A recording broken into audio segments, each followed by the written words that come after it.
Hey guys, welcome back to Dog Forge. My name's Paul. Today we'll be taking a look at our first chunk of the second 1D&D UA package. This time we'll be taking a look at the Bard. So we're going to jump on into it, and I have the PDF on screen here for you lovely folks, and on a separate screen I have the current D&D Beyond entry for the Bard to compare and contrast. So let's jump on into it, and first I'm going to highlight this section at the top here, class grouping. They are now positing for 1D&D that classes will be separated into different groups, with the Bard being a member of the Expert class alongside the Rogue and Ranger because they got skills and stuff, I guess. And they are also the other classes featured in this PDF that we'll cover in separate videos. The primary ability, Charisma, is what it says on the tin. It's what they use for their spellcasting and thematic stuff. By thematics, the skills that they suggest you take, because it is now less important that a bard has charisma than ever. This table here is primarily the same from this to the right. However, you might notice a difference here. You don't have a spells known column. Obviously the things you get have mixed up a little bit. We'll address all of this when we come to the spellcasting. However, the spells have changed significantly, and we will come to that. So they are still a D8 hit die class. They still get Dex and Charisma as their saving throws. Skills, they still get 3 of their choice. However, they are choosing to be real butt-headed about suggesting things. So whilst you might think that you just get Deception, Performance, and Persuasion until you get to this parentheses right here, that's just a suggestion. It's the equivalent of having a quick build section. So I don't really understand why they're insisting they're doing this, which is going to make it increasingly harder for people that don't need or want those suggestions to use this text than just having a quick build section. Coming down into the weapons, simple weapons is the only thing listed here. Previously they had simple weapons, hand crossbows, long swords, rapiers, and short swords. Now short swords have been converted into a simple weapon, so they have not actually lost those. However, they have lost quite a bit of choice overall with what they're going to have options. This is quite sad because I always found a bard being able to use rapiers, hand crossbows, and that kind of thing very thematic, and it gave them a solid option to do instead of a damage cantrip, because d4s for damage is not the greatest of things. This is a bit of a step backwards in my mind, especially when they're also reverting bardic inspiration, which we'll come to. Armor training, light armor, that doesn't change. Starting equipment. So this is a dagger, entertainer's pack, leather armor, a musical instrument of your choice, a short sword, and 18 gold pieces. I am a little confused. Like, it just feels like they're throwing money at D&D characters now if they also stick with the previous background rules. It feels like a first level character would have enough money comparative to the cost of living that they don't really need to do anything. It's really confusing, and I hope that they knock that down, because if you're not hurting for money as a level 1 character, why are you an adventurer? Now, multiclassing is pretty much the same. You need a 13 in Charisma to multiclass into or out of Bard. Proficiencies: if Bard is not your initial class, you're going to get a skill and music instrument of your choice. You're going to gain light armor, and you're going to gain spells. Now, bardic inspiration. So first of all, we'll come to what you can do with it, and then we'll come to how they've changed how many you get. So you can now boost a d20 test, which is just an attack roll, ability check, or saving throw. This is the same. However, instead of inspiring a creature and then they have that dice for 10 minutes to use, you actually now use your reaction when a creature fails that test, and then they immediately spend it. So this is, could be good, could be bad. I think this is rather a generally neutral change in isolation. I think by tying this to your reaction, it's going to really limit combat options for you. Like,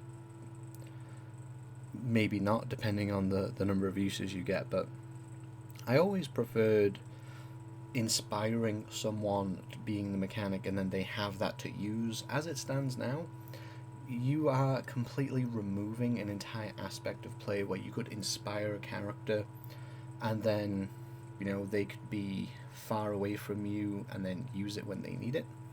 That was great for social situations, splitting and sneaking, or just inspiring on the first round of combat where you have the action economy to do so.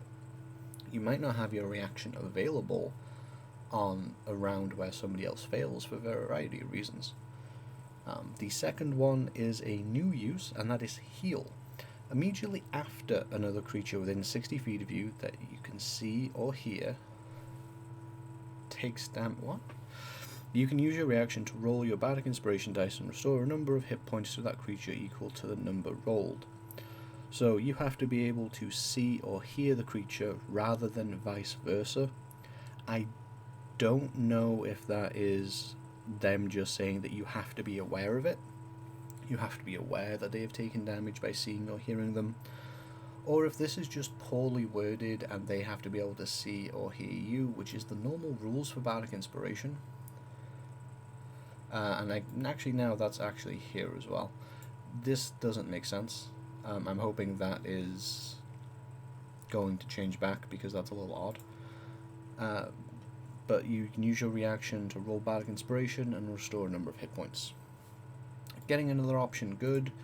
Using Bardic Inspiration to heal, bad. I'm sorry, I don't like this. 5e is not a high lethality game. It's not super easy to die. It's actually really easy to prevent death.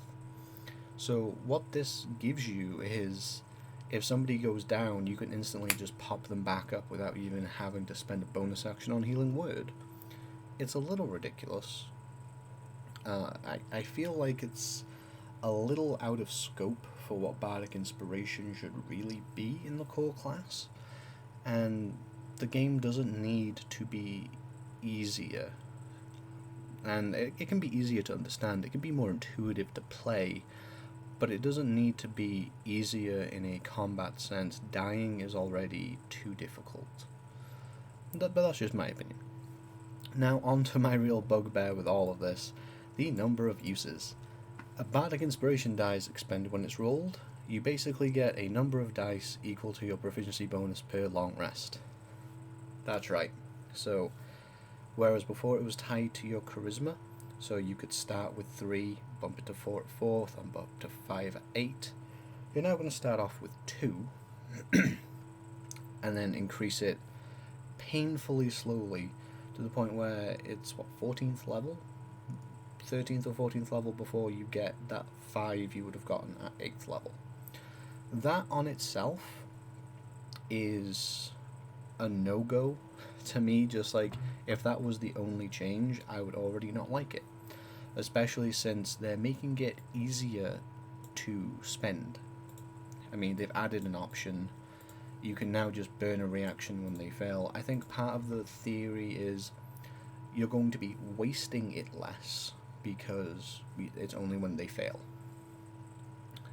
I don't find that to hold much water. When Bardic Inspiration lasts for 10 minutes, a lot of the time there's going to be an instance where the person inspired is going to want to spend that dice sometime in that 10 minutes. It's not often, in my experience at least, that Bardic Inspiration is completely wasted. This, however, is compounded by a problem. Currently, Font of Inspiration comes in at 5th level for a bard, where you get all of your inspiration dice back at a short rest.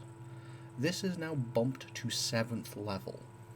So you can be a 6th level bard and have 3 bardic inspirations for the entire day. This is ridiculous, in my opinion. They are really minimizing the bardic feel of a bard, scaling back the power, so to speak, whilst making them more reliant on being a spellcaster, whittling down the identity, and in no way, shape, or form, at most levels, is this really backwards compatible. You can't play a subclass that wants to eat your bardic inspirations when you're getting a much smaller amount and they're recharging less frequently. Now, this fixes itself at higher levels when your pool equalizes, but most people aren't going to play it, and you shouldn't have to wait that long to just have what is the same and what is meant to be compatible now. I can't imagine having a bard from 5e and a bard from 1D&D in the same party, and the 1D&D bard, as it currently stands, not feeling like, hey, why do you get to do bard stuff more than I do? Moving on. So, spellcasting. This is rapidly different. So, a bard is now a prepared caster, with the exception that they choose from the arcane list. Spells are now divided between arcane, primal, and divine, and they can only pick from the arcane list spells that fall under divination, enchantment, illusion, or transmutation. Now, before you start doing all of the spell math in your head for what they can now have, you shouldn't, because they've also reschooled a lot of spells. So Thunder Wave and Shatter are now transmutation, so the bard can still have them and actually gain Thunder Wave. I don't remember if they could have Thunder Wave before. But this is incredibly frustrating, actually. And this isn't prepared casting how we know it. You see, if I go back up to the table here, prepared spells per spell level is what this is called, not spell slots. So this is leaning into a more Vancian version, kind of going back a little bit more to older editions somewhat. So this number here is how many spells per spell level you can have. So if you're a 3rd level bard, you can have 4 first level spells and 2 second level spells. This is not really a problem for gameplay for a while. However, the higher level you get, the less spells you get at that level. Now, this was originally intended to restrict how much you could cast high-level magic. That made sense. You shouldn't get to cast 8th and 9th level spells multiple times a day, even at 20th level. That's kind of crazy. But now you don't get to have the option of having multiple different spells you can spend that on. Instead, you have to rely on changing what your prepared spell is. Now, there is some leeway with this at some spell levels with magical secrets that we'll get to, but this is a step backwards. The indication so far is that all spellcasters are going to act this way. They're all going to be prepared casters, probably with these same schools restrictions of varying types kicking in, and this is a major headache. First of all, the split between spell known and prepared casters is one that generally I think is welcomed by a lot of players. Generally, people like being able to not worry about their spells, or some people enjoy preparing different spells, and it made a meaningful difference between spellcasting classes.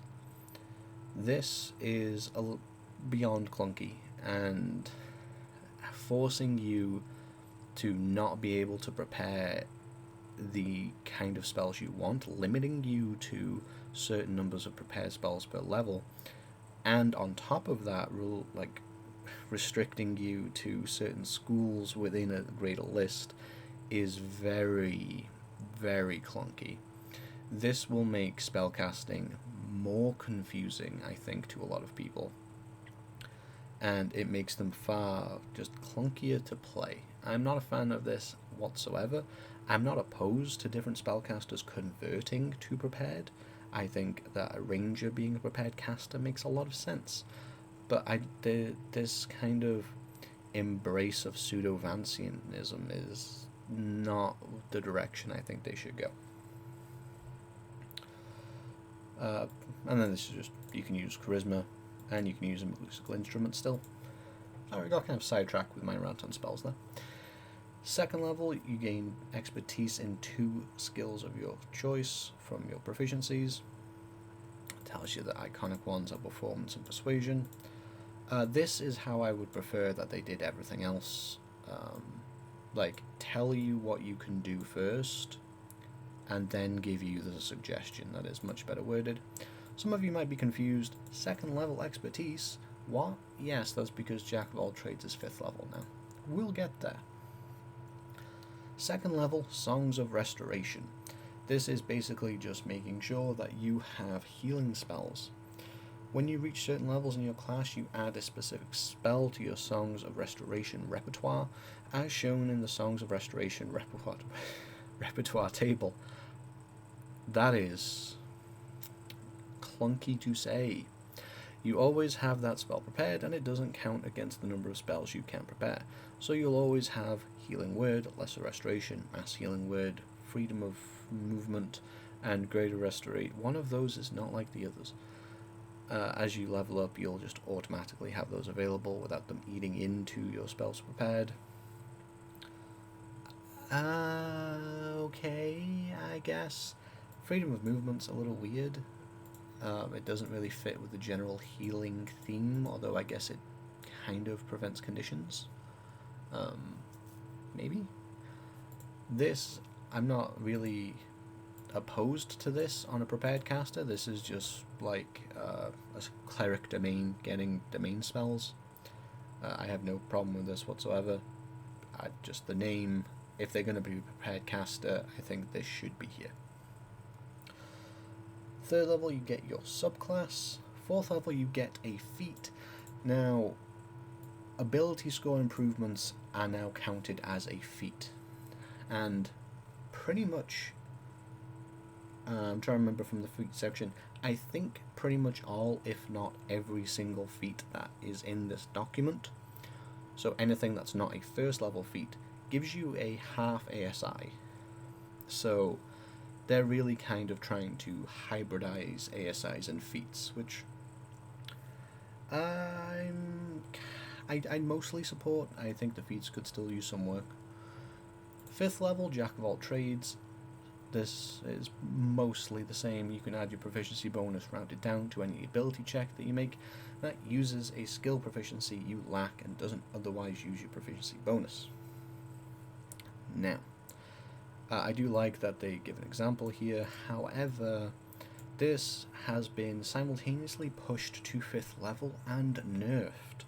Now this doesn't apply to initiative, it doesn't apply to counterspell or dispel magic rolls, and that significantly weakens its appeal and general usefulness.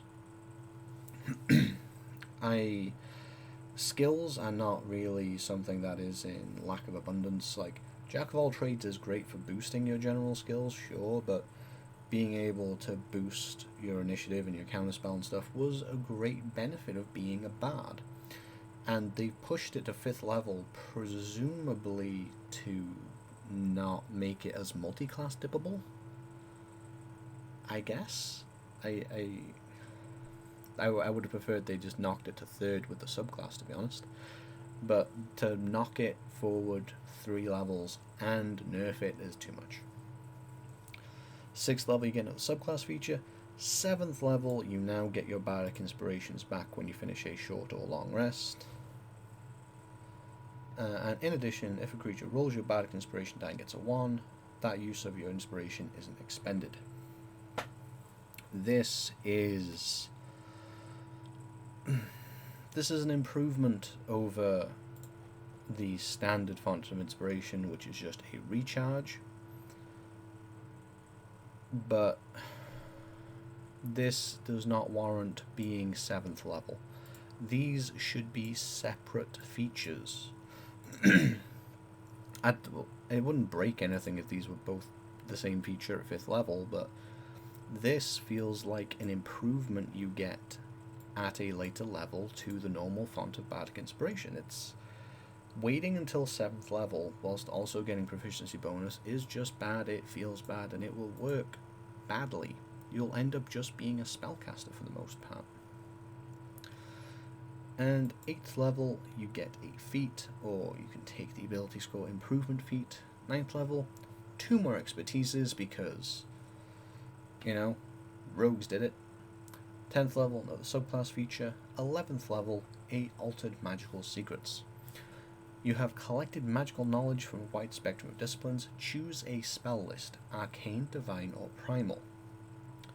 Whenever you prepare spells for this class, up to 2 of the spells you prepare can be from the chosen list and from any school.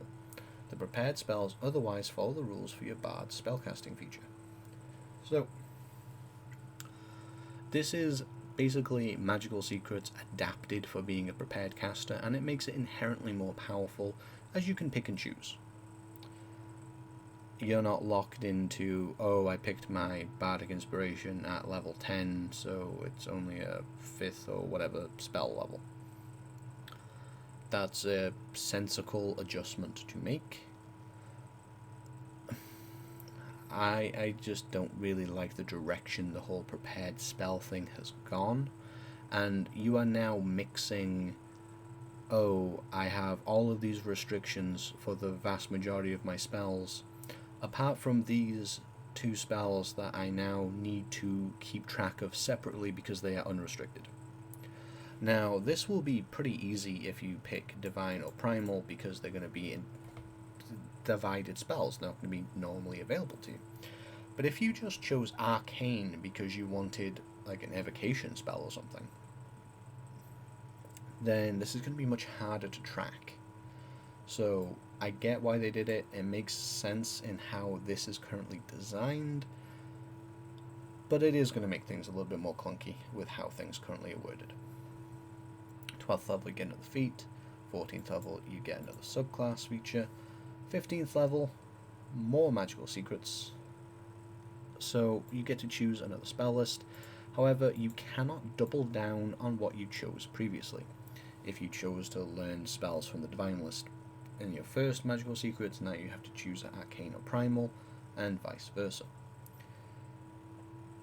16th level, feat. 18th level is where the new capstone goes, and that's basically them just rolling the capstones back from 20th level to 18th level, because now you get an epic boon at 20th level, which we'll go into in a separate video. This, I think, I think this is partially an acknowledgement that a lot, if not most of the capstones, and there's a capstone video that's not been released yet, suck. A lot of the capstones suck. So, hey, if we bump it back 2 levels and then put something else at 20th level so it's not even actually really a capstone anymore, then maybe it'll look better. Generally, no. When you roll initiative, you regain 2 expended uses of your Bardic Inspiration. I would generally say no to this. I would say no even harder this time, because whilst you have been so starved for Bardic Inspiration, you're now getting 6 per short rest. So you would have to burn, and especially because you can't inspire people ahead of time now, you would have to burn a lot, like basically every round of combat, or have a lot of very long combats to run out of Bardic Inspiration between rests, unless you are also spending them heavily on your reaction and your subclass abilities. This does not make sense with the size of the pool and how quickly it recharges at this level. 19th level you get a feat, and 20th level you get an epic boon. Spoiler alert, a lot of the epic boons, not very good. The one that comes to mind, just as a preview, is one that lets you cast Misty Step. It's but it's just once. I think it might be once per long rest, or it might be once per encounter, but it's not impressive, and is overshadowed by a lot of racial features now. This gives some recommended spells. We'll touch on this before we go back and we look at what they've called out. This does highlight some spell differences. So, a spell marked with a dagger is always prepared. So, with Healing Word, that's because it's part of your repertoire thing, and also means, I'd have to check the spell lists, but you might not be able to have a healing spell at first level, which feels egregious. But some really standout differences here as we get to 5th level. Haste. Bards now can haste people. That's kind of crazy. I'm not going to read through all of these. You can pick them out as you want. Recommended 17th level Bard spell. Power Word Kill.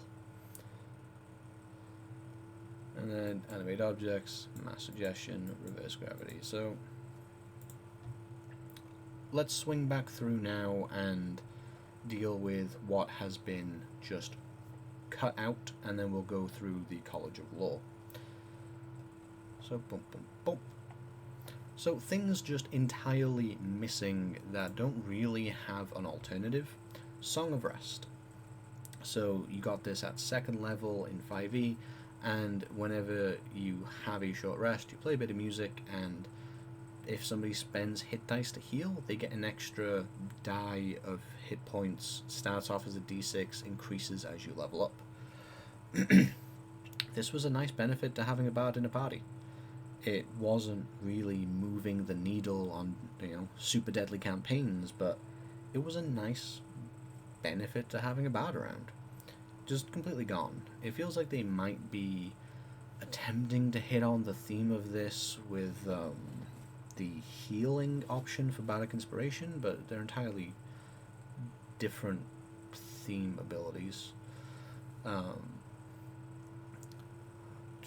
Counter Charm no longer exists at all. Counter Charm was not good. It was really not good. However, it just not existing, I don't think, is inherently better. I believe at 6th level now, you instead get a subclass feature that's arguably going to be better, but I don't know. Actually, no, you got a bad college feature at 6th before, so they've just completely axed that, as well as axing your 2nd level. Songs of Restoration, so they're probably going for, hey, instead of healing on a short rest, here are some healing spells you probably would have taken anyway, but now you have to wait until 2nd level. That's just bad. I don't think anything else in particular is missing. Superior Inspiration still there. The Song of Rest increases are obviously absent, which is something to bear in mind. There is some general power increase across the class that is now missing. It's very slight, but it is a gap. But overall, they just wiped 2 features out of existence and not really addressed it. Pretty standard. So, next up, let's take a look at the College of Law. They are going to get bonus proficiencies. So this was originally 3 skills of your choice, and it is still 3 skills. However, those are not suggestions. You flatly get Arcana, History, and Nature. They are just telling you what you have, and if you already have them, you can choose something else. That is just a straight downgrade, and is telling you what law is.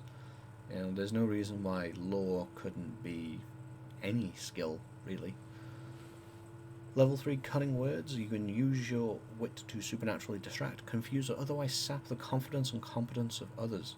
When a creature that you can see within 60 feet of you succeeds on an attack roll an ability check, you can use your reaction to burn a bardic inspiration and subtract the roll from the creature's roll, potentially turning it into a failure. So range remains the same. Bum, bum, bum. So this has been improved, as now you know that it succeeds first. Before, you had to make the decision after seeing the roll, but before the DM announced whether or not it succeeded or failed.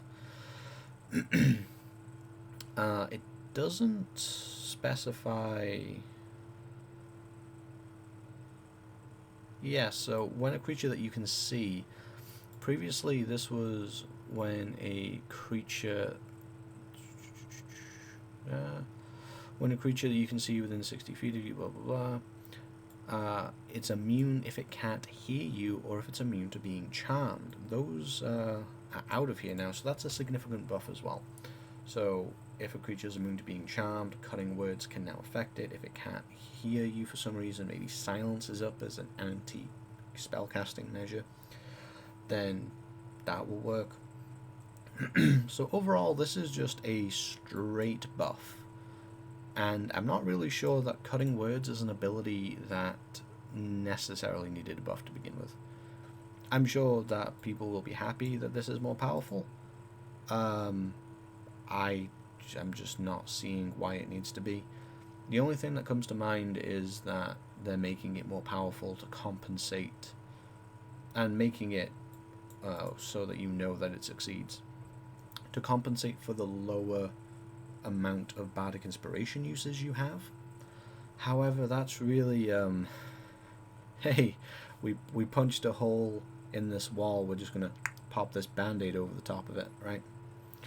You know, that's not a problem that needed to be there to be fixed to begin with. So 6th level, this was previously additional magical secrets. That is gone now.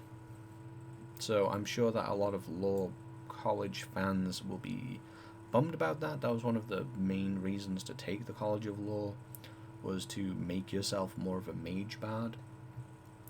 Now instead you essentially get bardic inspiration advantage.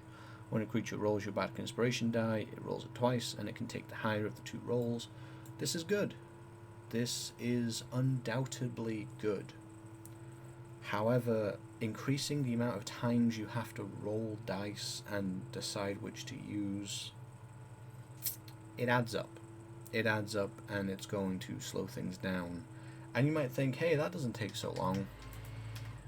Well, on its own, no, but they're also really heavily pushing advantage in various ways in 1D&D, so I'm just not a fan of the whole rolling mini dice advantage thing getting out of control. Improved cutting words. Whenever you use cutting words, you also deal psychic damage to that creature, and that is equal to the inspiration die roll plus your charisma modifier. So it's nice to see charisma actually relevant here, and at 10th level it's likely a +4 or a +5, so it's going to be a decent amount of damage to get as a bonus. And peerless skill. When you make an ability check and fail, you can expend 1 use of bardic inspiration, roll the die and add the number to the ability check, potentially making it into a success. If it still fails, you do not expend the bardic inspiration. That is kind of redundant at this level, I think, given how many you're going to have. This is good. This stacks with cunning inspiration. Thanks for pointing out, Corvin, if you're listening. So you're going to be able to roll 2 bardic inspiration die and take the highest one. That's good. That was previously just so this was previously you did not get to know if you succeeded or failed, and you didn't get to keep it if it didn't work. So again, a buff making the use of bardic inspiration more valuable or harder to lose. This very much seems like it's taking a lot of cues from the Soul Knife Rogue, where they have this pool of dice and they're not really losing stuff unless they end up actually succeeding in using it. I'm not saying that's a bad direction choice, but this stuff is really it didn't need to be there on the Bard when the Bard's resource pool was how it was previously. And this coming online at level 14, you already have enough bardic inspirations. This is a little bit much. Overall, it's a bit of a buff, a bit of a sideways, depending on how much you like magical secrets. In terms of subclass design, it's not bad. I could live with it. I don't like that this is now these 3 skills. It feels like it just flies in the face a little bit of the freedom of choosing your own skills as a bard. So I would prefer if that was just 3 any skills, and I would prefer if, to be honest, if they can't hear you clause was put back into cutting words, because it just makes sense. But not really big. And overall, when it comes to the bard, I don't like this prepared spell level nonsense. That seems to be the way that they're going to go in general. That is something that I will certainly in my feedback be pushing against.